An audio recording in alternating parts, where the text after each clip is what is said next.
Hello दोस्तों, नमस्कार। कैसे हैं आप सभी? आई होप सब बढ़िया होगा।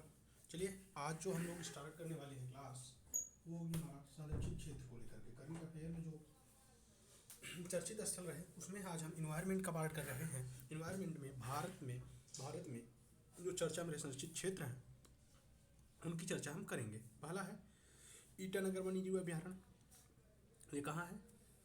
अरुणाचल प्रदेश में है। दूसरा है सोनाई रूपाई वन्यजीव अभ्यारण्य, ये भी कहाँ है?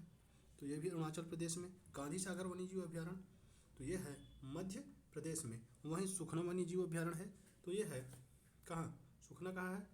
तो सुखना है चंडीगढ़ वाले क्षेत्र में, ठीक है। फिर उसके बाद घुघवा राष्ट्रीय वन्यजीव अभ्यारण्य, मध्य प्रदेश देख रहे हैं, ठीक है। फिर उसके बाद असम में एक है काजीरंगा राष्ट्रीय उद्यान। काजीरंगा राष्ट्रीय उद्यान ये भी चर्चा में था, बात करेंगे, अभी चिंता नहीं करना है, अभी बात करेंगे हम आपसे ये क्यों चर्चा में रहे, ठीक है। फिर बात कर लेंगे हम पेंच टाइगर रिजर्व की। पेंच टाइगर रिजर्व ये भी कहाँ है? महाराष्ट्र और मध्य प्रदेश के बॉर्डर पे है, याद रखिएगा, ठीक है, बॉर्डर पे है। सह्याद्री टाइगर रिजर्व महाराष्ट्र में है, ठीक है।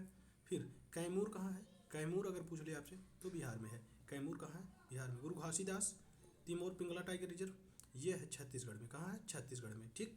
उसके बाद भद्रा टाइगर रिजर्व कहाँ है? कर्नाटक में है। कौंडिन्य वन्यजीव अभ्यारण्य कहाँ है? तो आंध्र प्रदेश और कर्नाटक के बॉर्डर पे है। देख रहे हैं, दिख रहा होगा आपको मैप में, ठीक है, बॉर्डर पे लगा हुआ है, ठीक है। फिर देखिए नेक्स्ट है Mudumalai tiger reserve. Mudumalai tiger reserve कहाँ है? तो मुदुमलाई जो है वह है तेलंगाना में। मुदुमलाई के बाद उसके अलावा एटूरू नगरम वन्यजीव अभ्यारण्य, ये भी तेलंगाना में ही है, ये भी तेलंगाना में। गुरु घासीदास तिमोर पिंगला कहाँ है? बताया भी हमने, कहाँ? छत्तीसगढ़ में। कैमूर वन्यजीव कहाँ है? बिहार में, ठीक। चलिए, कौंडिन्य वन्यजीव अभी बताया मैंने, आंध्र प्रदेश और कर्नाटक के बॉर्डर पे। फिर देखिए मृगवानी राष्ट्रीय उद्यान और सत्यमंगलम, ये तमिलनाडु और कर्नाटक के बॉर्डर पे ही लगे हुए हैं, देख रहे हैं, ये देखिए प्लेस, ये देखिए, ठीक। तो मृगावनी और सत्यमंगलम टाइगर रिजर्व। अब एक एक का अच्छे से ब्रीफ में स्टेट वाइज हम डिस्कशन कर लेते हैं। स्टेट वाइज करेंगे, ठीक है, स्टेट वाइज करेंगे, ठीक। तो सबसे पहले आंध्र प्रदेश का। तो आंध्र प्रदेश में कौंडिन्य वन्यजीव अभ्यारण्य है। कौंडिन्य वन्यजीव अभ्यारण्य, तो कौंडिन्य वन्यजीव अभ्यारण्य की विशेषताएं देख लेते हैं। तो भारत में 200 वर्षों बाद कौंडिन्य वन्यजीव अभ्यारण्य में श्रीलंकाई गोल्डन बैग मेढक को फिर से देखा गया। तो चर्चा में क्यों था? क्योंकि यहाँ श्रीलंकाई गोल्डन बैग्ड मेढक को देखा गया है। अब इसके बारे में जान लेते हैं। अवस्थिति कहाँ है? तो आंध्र प्रदेश के चित्तूर जिले के कुप्पम और पालम नेर श्रेणी में ये अवस्थित है। तो आंध्र प्रदेश याद रखेंगे, श्रेणियों के नाम अगर याद कर पाएँ तो याद रखेंगे कुप्पम, पालम, नेर श्रेणी, ठीक है। जिला नहीं भी याद रहेगा तो भी चल जाएगा, बहुत बड़ा इशू नहीं है। आंध्र प्रदेश का एकमात्र अभ्यारण्य है। अगर आपसे पूछ लिया जाए कि यह कौंडिन्य वन्यजीव अभ्यारण्य जो कि हाल ही में चर्चा में था, यह किस राज्य का एकमात्र अभ्यारण्य है, ठीक है, तो यह है आंध्र प्रदेश का। यह एशियाई हाथियों का पर्यावास के रूप में भी जाना जाता है। यहाँ कैसे वन मिलते हैं? तो कटीली झाड़ियाँ मिलती हैं, शुष्क पर्णपाती वन। तो यहाँ कटीली झाड़ियों वाले शुष्क पर्णपाती वन पाए जाते हैं। जीव जंतु की अगर बात कर ले तो यहाँ भारतीय हाथी मिल जाता है, पैंथर मिल जाता है, स्लाथ भालू मिल जाता है, जंगली सूअर मिलती है, नीलगाय मिल जाता है, लकड़बग्घा मिलता है, सियार आदि यहाँ मिल जाते हैं। अब अरुणाचल प्रदेश की बात करेंगे हम। तो अरुणाचल प्रदेश में हम बात करेंगे ईटानगर वन्यजीव अभ्यारण्य की। ईटानगर वन्यजीव अभ्यारण्य देखते हैं। तो ईटानगर वन्यजीव अभ्यारण्य में एक नई पादप प्रजाति जिसे हम फ्लोगैकेंथस सुधांशु शेखारी की खोज की गई है। देखिए, तो ये पादप प्रजाति है, ये नोट करना चाहें, देखिए जब याद ना हो ना तो एक दो बार लिख लिया करिए। क्या है? फ्लोगैकेंथस सुधांशु शेखारी, ठीक है। तो ये है एक नई प्रजाति जो ईटानगर वन्यजीव अभ्यारण्य में खोजी गई है।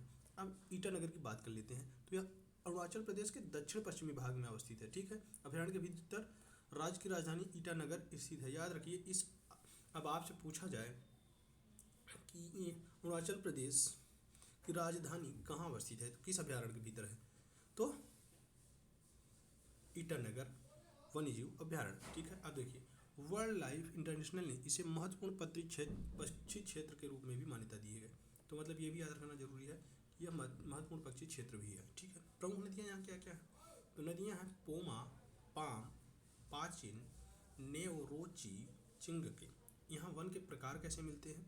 तो मिश्रित सदाबहार से लेकर अर्ध सदाबहार वन यहाँ पाए जाते हैं। ठीक, अगर जीव जंतुओं की बात कर लें तो यहाँ एशियाई हाथी पाई जाती है, हार्नबिल की 4 प्रजातियाँ पाई जाती हैं और बाघ एशियाई काला भालू भी यहाँ पाए जाते हैं। नेक्स्ट स्टेट है हमारा असम। असम, तो असम की बात कर लेंगे। असम में कौन सा हमने देखा था, तो असम में है सोनाई रूपाई वन्यजीव अभयारण्य। क्या, सोनाई रूपाई वन्यजीव अभयारण्य। तो भैया ये अगर ये हम पढ़ रहे हैं सर तो करंट अफेयर में इसका पहले बात कर लेंगे। तो एनजीटी अर्थात राष्ट्रीय हरित अधिकरण ने अब आपके लिए एक होमवर्क है, एनजीटी का गठन कब हुआ, कमेंट करके आप बताएंगे। ठीक है, ये बताएंगे आप। ने सोनाई रूपाई वन्यजीव अभयारण्य में मतदान केंद्रों, स्कूलों की स्थापना और अन्य विनिर्माण संबंधी गतिविधियों के संदर्भ में संज्ञान लिया है, इसलिए चर्चा में था।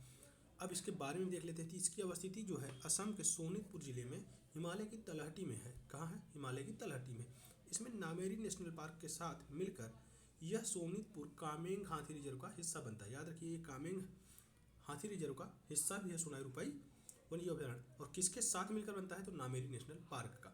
ठीक है, यह वर्ल्ड लाइफ इंटरनेशनल द्वारा मान्यता प्राप्त एक महत्वपूर्ण पक्षी क्षेत्र है। अभी इसके पीछे वाला भी मैंने देखा, वो भी एक महत्वपूर्ण पक्षी क्षेत्र ही है। यहाँ कौन कौन सी नदियाँ बहती हैं, तो डोलसिरी, गभरू, गेलगेली, बेलसिरी और सोनाई रूपाई। ठीक है, आइए।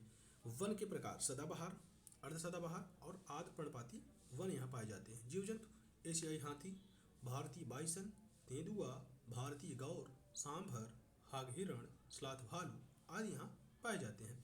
अब हम बात कर लेते हैं यहीं पे असम में ही काजीरंगा राष्ट्रीय उद्यान की।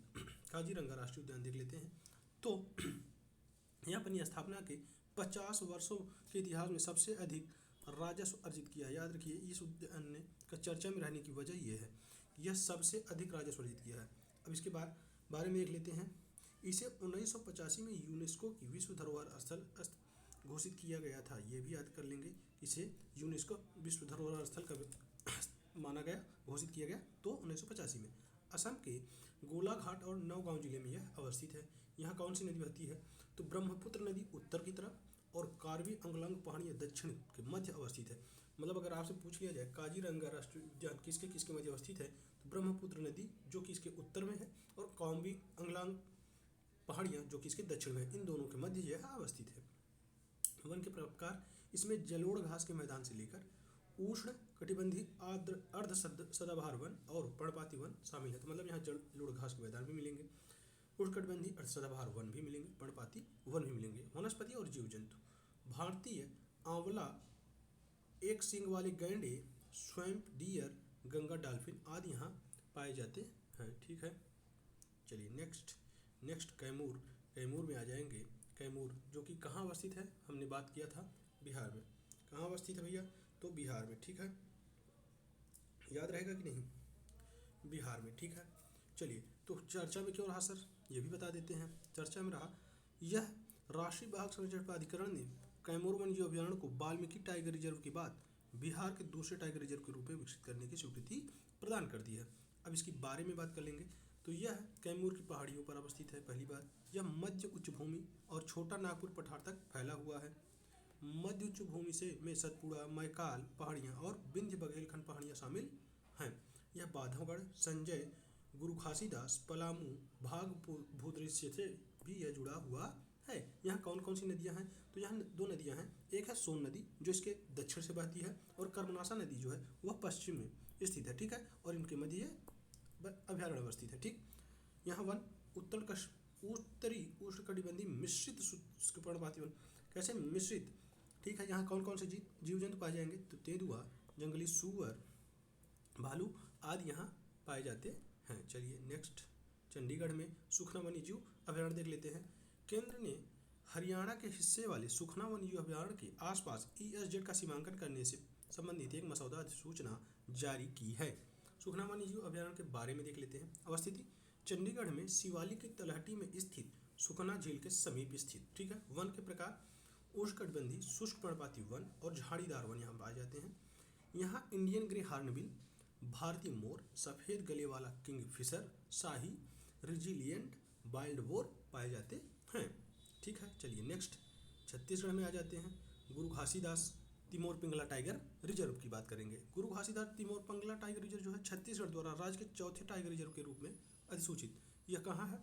यह नागार्जुन श्रीशैलम टाइगर रिजर्व और मानस टाइगर रिजर्व के बाद देश का तीसरा सबसे बड़ा टाइगर रिजर्व है। ये बात याद रहे। राज्य सरकारें वन्यजीव अभ्यारण्य 1972 की धारा 38(5) के प्रावधानों के अनुसार टाइगर रिजर्व अधिसूचित करती हैं। तो कौन करती हैं? राज्य सरकारें। किस अधिनियम के तहत? 1972 की धारा 38(b) के तहत।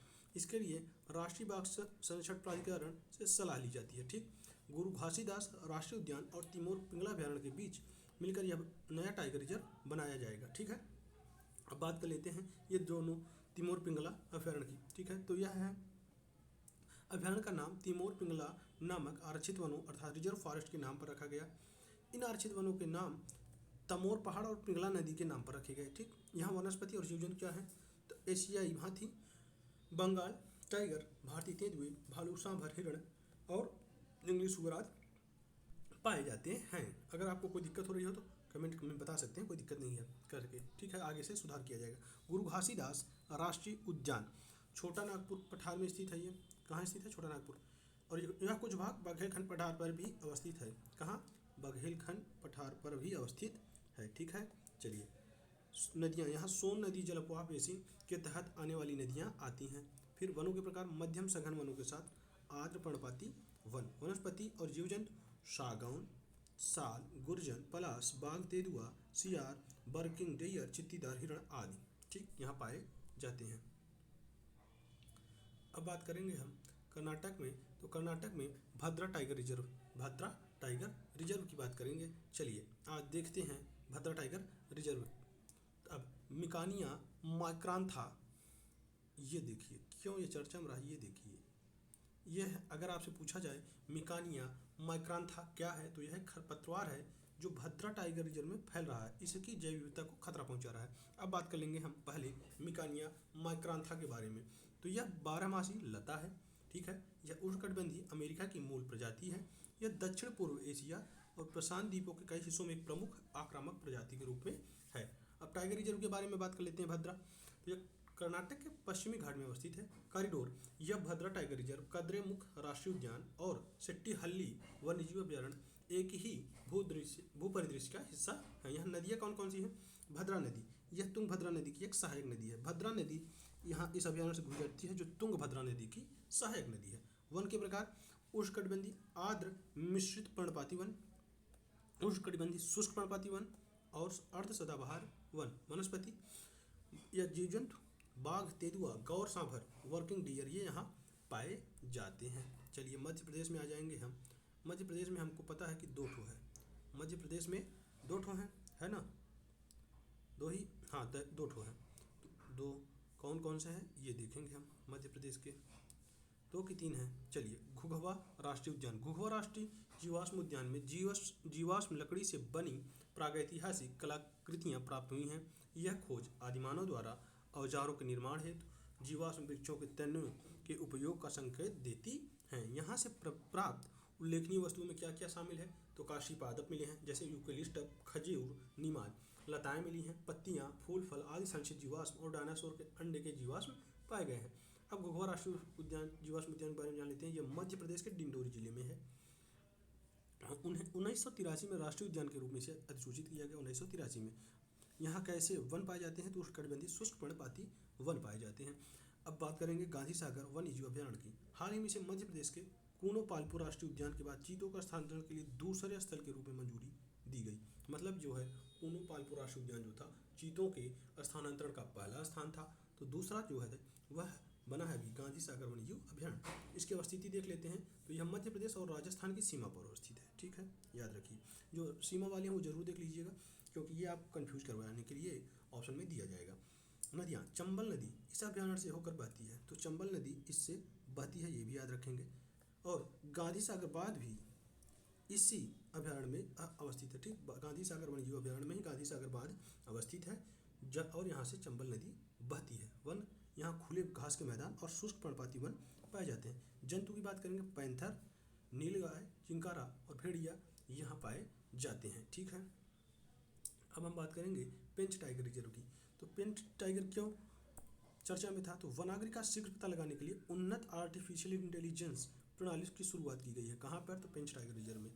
तो ये कहाँ स्थित है अभी हम देख रहे थे जब, तो वहाँ भी बताए थे महाराष्ट्र और मध्य प्रदेश में सतपुड़ा पहाड़ियों, जिसकी स्तर उसके दक्षिणी भागों में, निचले दक्षिणी भाग में स्थित है। इसका उल्लेख आईने अकबरी में भी मिलता है। ये बात याद रखिए, एक बार पूछा गया है ऐसा क्वेश्चन, ठीक है। तो पेंच टाइगर रिजर्व का जो उल्लेख है वह आईने अकबरी में भी मिलता है। इसकी यह वही जगह है इसका उल्लेख रुडयार्ड किपलिंग की सबसे प्रसिद्ध द जंगल बुक में है। अगर आपसे पूछ लिया जाए द जंगल बुक में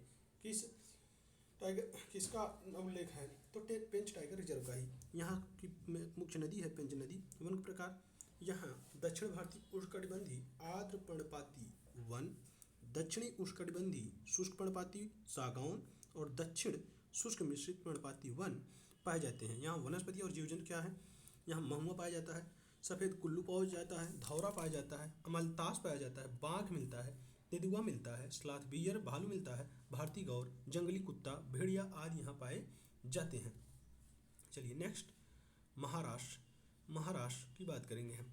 Sahyadri tiger reserve, Sahyadri tiger reserve Maharashtra one विभाग बाघों को चंद्रपुर जिले से के तडोबा अंधारी टाइगर रिजर्व से सह्याद्री टाइगर रिजर्व में स्थानांतरित करने की योजना बना रहा है, इसलिए यह चर्चा में रहा। अब सह्याद्री टाइगर रिजर्व के बारे में जान लेते हैं। तो यह महाराष्ट्र में पश्चिमी घाट के सह्याद्री पर्वतमाला में अवस्थित है। कोयना अभ्यारण्य और चंदोली राष्ट्रीय उद्यान को मिलाकर 2010 में सह्याद्री टाइगर रिजर्व को अधिसूचित किया गया था, ठीक है। चलिए वनों के प्रकार, यहाँ उष्णकटिबंधीय पर्वतीय वन, अर्ध सदाबहार वन, उष्णकटिबंधीय पर्णपाती वन, उष्णकटिबंधीय आर्द्र पर्णपाती वन पाए जाते हैं। जंतु तो बाघ, एटलस माथ, मून माथ, नीले फिन वाली महासीर मछली, हॉर्नबिल आदि यहाँ पाए जाते हैं। उसके बाद तमिलनाडु में आ जाएंगे। तमिलनाडु के में देख लेंगे कौन कौन से हैं। तो Sathyamangalam tiger reserve, Sathyamangalam tiger reserve में स्थित गिद्धों के महत्वपूर्ण पर्यावरणों में गिद्ध प्रजातियों के संरक्षण पर जागरूकता की कमी का उल्लेख किया गया है। अब देखिए, इसे टाइगर रिजर्व का घोषित किया गया था 2013 में। सत्यमंगल को अवस्थित कहाँ है? तमिलनाडु के ईरोड जिले में स्थित है। यह मधुमलाई टाइगर रिजर्व, बिलीगिरी रंगास्वामी मंदिर टाइगर रिजर्व और बांदीपुर टाइगर रिजर्व कर्नाटक से सटा हुआ है, ठीक है। ये और सत्यमंगल टाइगर रिजर्व जो है यह पूर्वी और पश्चिमी घाट को जोड़ता भी है। वन के प्रकार, यहाँ उष्णकटिबंधीय शुष्क कांटेदार वन, उष्णकटिबंधीय शुष्क मिश्रित पर्णपाती वन और उष्णकटिबंधीय अर्ध सदाबहार वन और उपोष्णकटिबंधीय पर्वतीय वन पाए जाते हैं। जीव जंतु हाथी, बाघ, तेंदुआ, स्लॉथ बियर भालू, गौर, काला हिरण, चित्तीदार हिरण और नीलगिरी लंगूर पाए जाते हैं, ठीक है। मुदुमलाई टाइगर रिजर्व, ये भी तमिलनाडु में है। तो मुदुमलाई हाल ही में मुदुमलाई टाइगर रिजर्व उभयचरों की दो अत्यंत संकटग्रस्त प्रजातियां खोजी गई। वो कौन कौन सी हैं?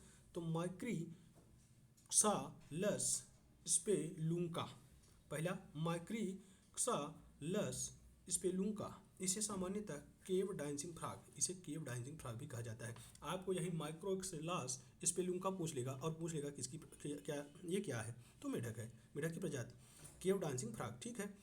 और दूसरा है निक्टी बैट्राचस इंद्रा नेली, इसे इंद्रा नेलीज नाइट फ्रॉग भी कहा जाता है। मतलब दोनों मेढक की ही प्रजातियां हैं। मुदुमलाई टाइगर रिजर्व के बारे में जान लेते हैं। तो तमिलनाडु के नीलगिरी जिले में स्थित है ये। फिर यह वायनाड वन्यजीव अभ्यारण्य केरल, बांदीपुर राष्ट्रीय उद्यान कर्नाटक, मुकुर्ती राष्ट्रीय उद्यान और साइलेंट वैली के साथ नीलगिरी बायोस्फीयर रिजर्व का हिस्सा है। आपसे पूछा जाए अगर कि नीलगिरी बायोस्फीयर रिजर्व का हिस्सा, तो वायनाड वन्यजीव अभ्यारण्य केरल में है, बांदीपुर राष्ट्रीय उद्यान कर्नाटक का, मुकुर्ती राष्ट्रीय उद्यान, साइलेंट वैली और मुदुमलाई टाइगर रिजर्व ये हैं, ठीक है। यहाँ नदी कौन सी बहती है? तो मोयार नदी। तो मुदुमलाई टाइगर रिजर्व में कौन सी नदी है? मोयार नदी। वन के प्रकार यहाँ कैसे हैं? तो उष्णकटिबंधीय सदाबहार, आर्द्र पर्णपाती, आर्द्र सागौन, शुष्क सागौन, ठीक है। महत्वपूर्ण वनस्पति और जीव जंतु में हम देखेंगे हाथी घास पाई जाती है, यहाँ बाघ मिलते हैं, यहाँ हाथी मिलती है, ठीक है, भारतीय हाथी मिलती है, ठीक है। अब बात कर लेते हैं हम तेलंगाना की। तेलंगाना में दो हैं जो चर्चा में रहे। एटूरू नगरम वन्यजीव अभ्यारण्य, यह दुर्लभ मौसमी घटना के कारण एटूरू नगरम वन्यजीव अभ्यारण्य में हजारों पेड़ नष्ट हो गए, ठीक। एटूरू नगरम वन्यजीव अभ्यारण्य के बारे में देखते हैं। यह कहाँ है? तो वारंगल तेलंगाना में स्थित है। यह पुराने वन्यजीव अभ्यारण्यों में से एक है। इसे 1953 में स्थापित किया गया था, ठीक। यह मध्य प्रदेश महाराष्ट्र, छत्तीसगढ़ और तेलंगाना की सीमा पर स्थित है। यह 3 स्टेटों की सीमा पे है, महाराष्ट्र, छत्तीसगढ़ और तेलंगाना। अभ्यारण्य लकनावरम झील से घिरा हुआ है। ये भी याद रखिए किस झील से घिरा हुआ है? तो लकनावरम, ठीक है। इस अभ्यारण्य में हर 2 वर्षों में समकस्र का यात्रा आयोजन किया जाता है, इसलिए और भी जरूरी है ये, ठीक है। यह एशिया का सबसे बड़ा जनजातीय मेलों में से एक है, सबसे बड़े जनजातीय मेलों में से एक है। और ये कहाँ मनाया जाता है, तो यह मनाया जाता है एट्रू नगरम वन्यजीव अभयारण्य में। यहाँ नदी कौन सी बहती है, दयाम वागू नदी। वन के प्रकार कर ले बात, तो उष्णकटिबंधीय शुष्क पर्णपाती वन। वनस्पति और जीव जंतु की बात कर ले, सागौन पाया जाता है, बांस पाया जाता है, मैडी पाई जाती है, भारतीय गौर पाए जाते हैं, विशाल गिलहरी पाई जाती है, स्लोथ, बेर, काला हिरण, चिंकारा, बाघ आदि पाए जाते हैं। अब मृगावनी राष्ट्रीय उद्यान की बात कर लें, तो तेलंगाना विभाग ने राष्ट्रीय हरित अधिकरण एनजीटी को अधिसूचित किया है। आपको मैंने एक होमवर्क दिया, याद रहिए इसकी स्थापना कब, ये हमें कमेंट में मिलना चाहिए, ठीक। कि चिकलूर में एमएनपी का क्षेत्र सरकारी दस्तावेजों में 80 हेक्टेयर कम कर दिया गया। तो चर्चा में क्यों था एमएनपी मृगावनी राष्ट्रीय उद्यान, क्योंकि इसका 80 हेक्टेयर कम किया गया सरकारी दस्तावेजों में। मृगावनी राष्ट्रीय उद्यान के बारे में, यह तेलंगाना के हैदराबाद में स्थित है। वन के प्रकार कैसे हैं, उष्णकटिबंधीय शुष्क पर्णपाती वन। जीव जंतु यहाँ कौन से पाए जाते हैं, तो चित्तीदार हिरण, भारतीय खरगोश, फॉरेस्ट कैट, सीवेट इंडियन और रेड स्नेक स्लेश वाइपर, ठीक है। तो जो चर्चा में रहे करंट में उनकी बात हमने कर लिया। यह इन्वायरमेंट से संबंधित है, जो भी वन्यजीव अभयारण्य चर्चा में थे उनको हमने कर लिया। आज के लिए इतना ही, धन्यवाद। चैनल को सब्सक्राइब कर लें, लाइक शेयर जरूर कर दें, ठीक है। लाइक करते रहेंगे तो हमें पता चल जाएगा, और कमेंट भी करते रहें, बताते रहें, ठीक है। धन्यवाद।